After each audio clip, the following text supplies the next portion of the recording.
Bila stabil, kita akhiri akhir Juni. Bila belum, maka kita perpanjang masa transisi ini.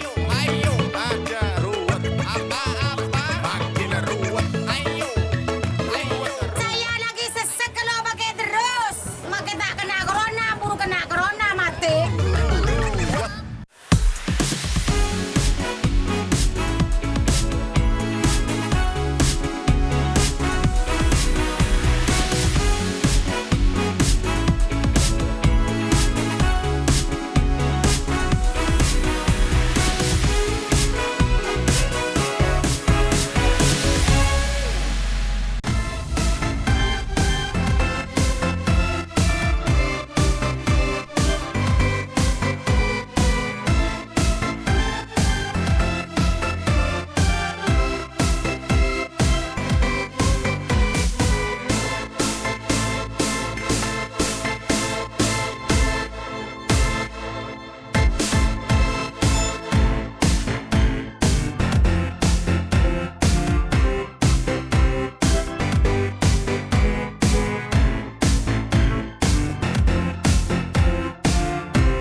Selamat malam pemirsa, jumpa lagi di Prime Show with Ira Kusno. Pandemi COVID-19 belum usai, bahkan mungkin peak satunya saja belum. Tapi sejumlah daerah sudah mulai melakukan persiapan tatanan kenormalan baru atau the new normal. Di fase ini semua orang akan dihadapkan dengan berbagai aturan dan juga protokol kesehatan yang harus dipatuhi guna menekan resiko persebaran virus corona yang lebih luas. Disiplin menjalankan protokol kesehatan adalah kuncinya dan juga sekaligus tantangan memasuki fase new normal. Ketidakdisiplinan dari kita semua akan membuat jumlah kasus terus meningkat. Kemarin kenaikan jumlah kasus positif di Indonesia tercatat mencapai 1.241 kasus, ini adalah rekor. Sementara per hari ini jumlah kasus positif bertambah 979 kasus sehingga total keseluruhannya mencapai 35.295.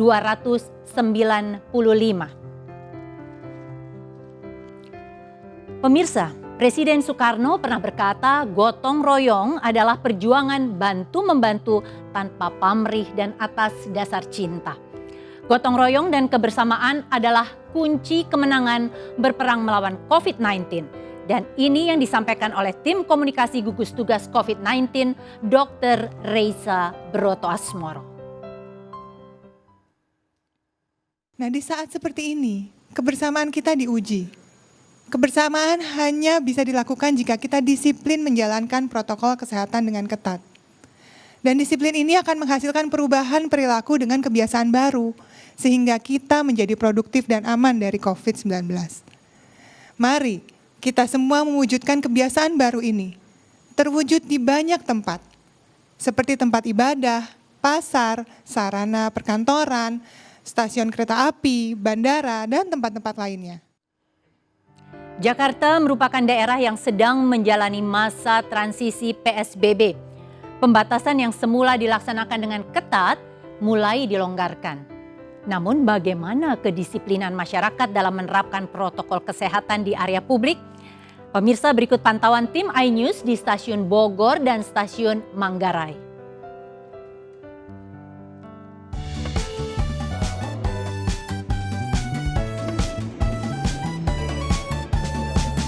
Kalau ditutup kan ngomong gimana, suaranya kurang ngejreng kali ya. Artinya sebenarnya Bapak Tri tahu ya kalau menggunakan masker baiknya itu seperti apa? Iya, alhamdulillah tahu protokolnya. Ya di pas masuk, pas keluar kita cuci tangan juga tadi.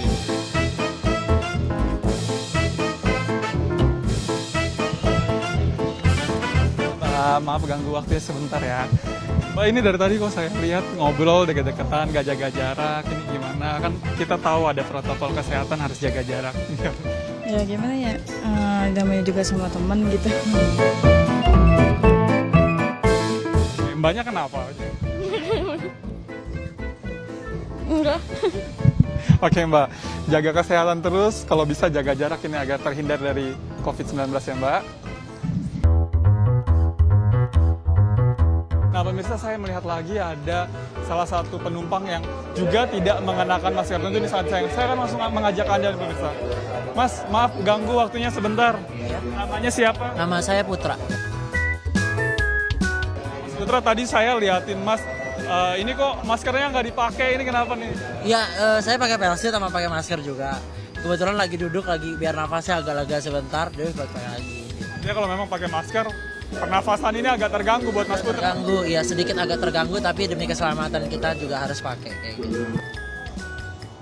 Berdasarkan pantauan kami di stasiun Manggarai ini memang masih ada beberapa warga pengguna kereta komuter lain yang belum menerapkan protokol kesehatan dengan benar.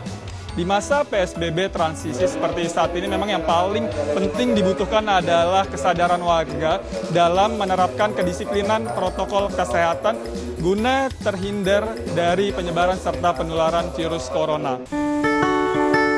Pemirsa, saat ini saya tengah berada di stasiun Bogor. Saya ingin memastikan para calon penumpang disiplin dalam menggunakan fasilitas yang disediakan oleh stasiun Bogor terkait dengan protokol kesehatan. Mbak, kenapa nggak pernah pakai fasilitas cuci tangannya, Mbak? Hah? Cuci tangannya nggak pernah dipakai ya?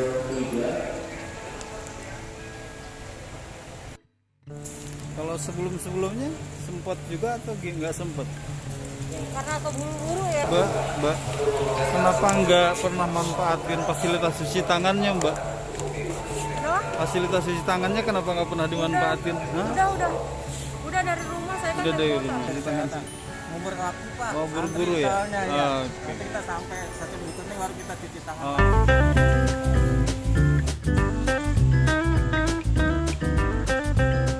Pak, maskernya kenapa nggak dipakai? Oh iya. Pakai, Pak. Pak, maskernya kenapa nggak dipakai? Maskernya Oh siap. dipakai maskernya. Maskernya kenapa nggak dipakai? Rumah juga ada. Stapelnya nggak dipakai, Pak. Wastafel-nya nggak dimanfaatkan, kenapa? Apanya? Wastafel itu cuci tangan, fasilitas cuci tangannya kenapa nggak pernah pakai? Oh enggak sih, jarang. Paling bawa hand sanitizer aja. Oh, hand sanitizer itu nggak pernah dipakai ya? Oh jarang. Cuci tangan nggak pernah dipakai. Saya ada hand sanitizer kebetulan. Oh, pakai hand sanitizer. Oh, kenapa nggak pakai masker? Oh, biasa dilepas maskernya ya? Enggak lagi ngobrol. Oh, gitu. Pakai, Pak, biar nggak mas. Pak, kenapa nggak dipakai itunya? Udah biasa gitu. Nggak, iya, napas. Jadi keganggu napasnya. Pemirsa, membangkitkan kedisiplinan masyarakat memang adalah tantangan tersendiri bagi pemerintah menuju tatanan kenormalan baru.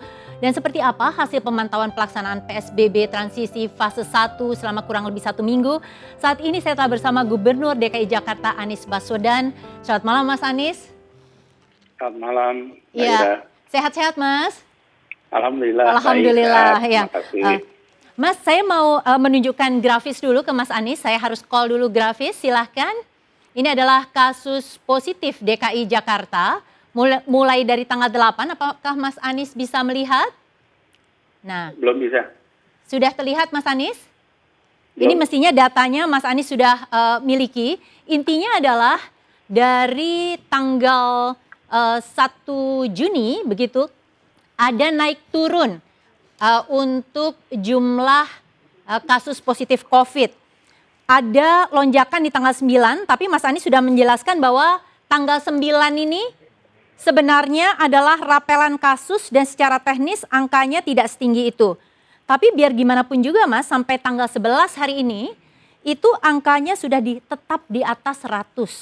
Apakah dari hasil evaluasi ini memang sebagai bagian atau konsekuensi karena PSBB-nya masa transisi dan agak longgar? Ya, jadi begini, ketika membicarakan mengenai testing dan hasilnya, maka sesungguhnya kalau ingin tahu apa efek dari kegiatan hari ini, maka kita harus melihatnya 10 hari, 14 hari yang akan datang.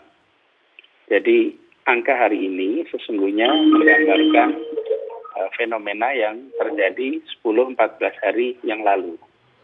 Jadi itulah bedanya antara data permukaan air misalnya dengan data epidemiologi. Kalau data epidemiologi itu tidak diumumkan hari ini, itu bukan berarti peristiwa hari ini atau kemarin. Tapi itu peristiwa 10 hari, 14 hari yang lalu. Oke, nah, kemudian ada prinsip-prinsip yang dipegang ketika membicarakan mengenai pelonggaran. Jadi dunia melalui WHO itu mensyaratkan kalau mau melakukan pelonggaran, itu positivity rate-nya harus di bawah 10%. Jadi bukan angkanya saja, tapi rate-nya. Nah, positivity rate-nya itu artinya bahwa jumlah orang yang ditemukan positif dari persentase orang yang dites itu di bawah 10%. Nah, kalau kita perhatikan dari tanggal 3 Juni ini sampai dengan sekarang ini rata-rata antara 7 sampai 10%, pernah 11 tanggal 9 kemarin. 11%. Nah, itu range-nya. Lalu ketika sebuah tempat seperti Jakarta sudah menemukan bahwa productivity number-nya itu di bawah 1. Kemudian kita lihat data epidemiologi, data kesehatan masyarakat, data fasilitas kesehatan, itu menunjukkan bahwa memungkinkan melakukan pelonggaran, termasuk dengan positivity rate, maka di masa transisi, atau biasa disebut masa pelonggaran, harus ada peningkatan testing. Kalau di masa pembatasan ketat, bila ada keluhan, datang lalu dites.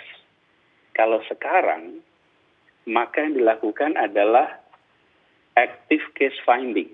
Jadi puskesmas kita itu mencari secara aktif, mencari persis.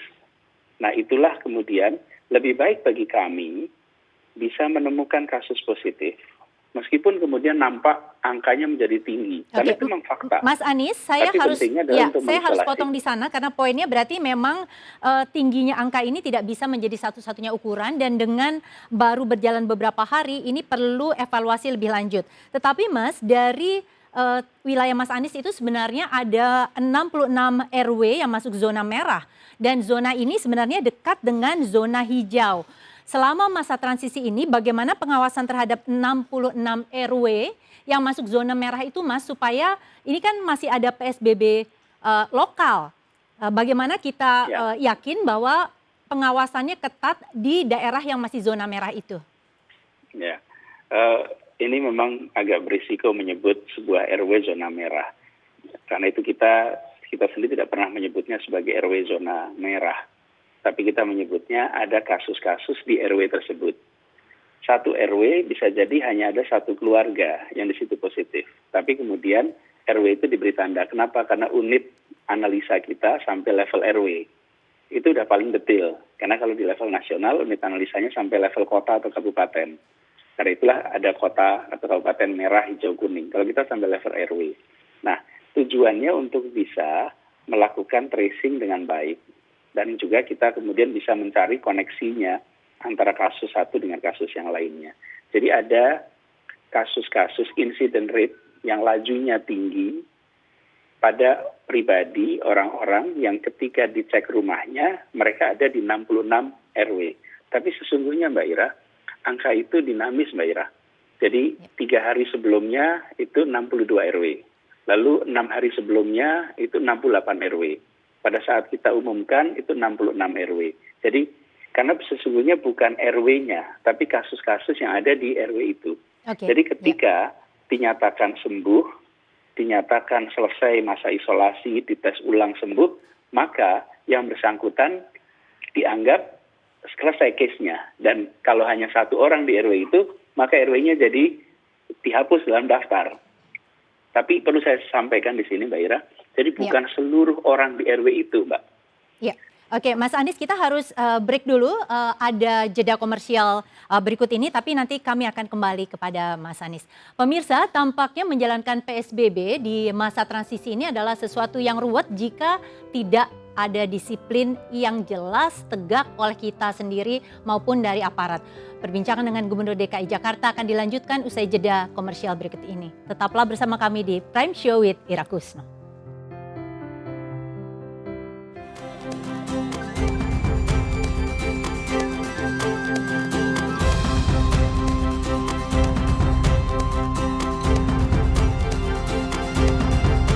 Setiap kita mau beraktivitas selalu atribut yang bersih, pakai masker, sarung tangan, hand sanitizer, dan setiap minggu kita ke posko aman untuk pengecekan suhu dan penyemprotan kendaraan motor kita.